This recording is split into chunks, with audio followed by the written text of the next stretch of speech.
وضاحت بھی نہیں کرنا تو بتا سکے کہ وہ کون ہے.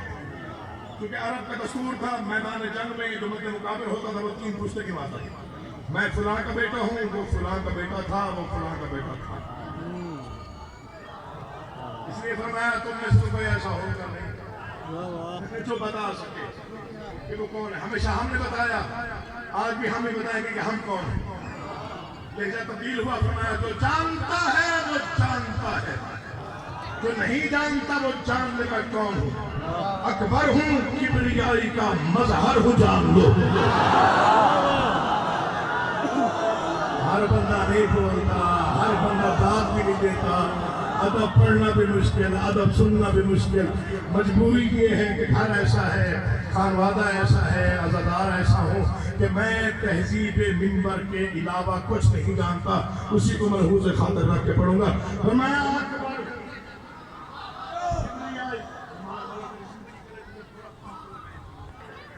مظہر ہوں، جان لو.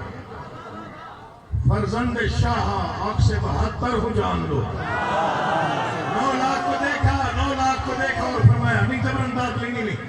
فرزند شاہ آنکھ سے 72 ہوں، جان لو.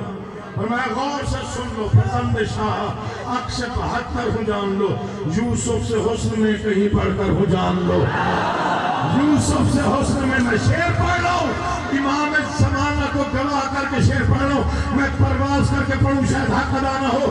ادب میں مجھے نہیں معلوم کہ ادب کو آپ کیا سمجھتے ہیں، لیکن ادب کے دائرے میں رہ کر ایسا شعر ادا ہو جانا کہ بادشاہوں کا کرم ہے جو میں پڑھ رہا ہوں. فرماتے ہیں کہ یوسف سے حسن میں کہیں پڑھ کر ہوں، جان لو. میں سر بسر شبیہ پیمبر ہوں، جان لو.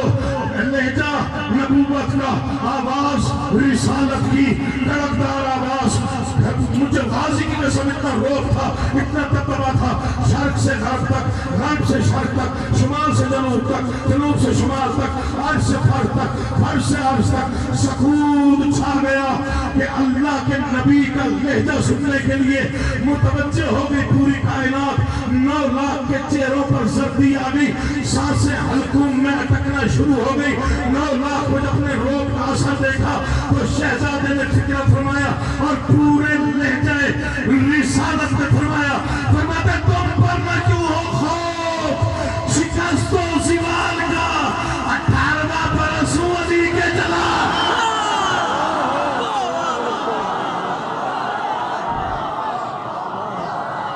18واں برس علی کے جلال. آپ جی آپ سے اور آپ کا تم پر نہ کیوں ہو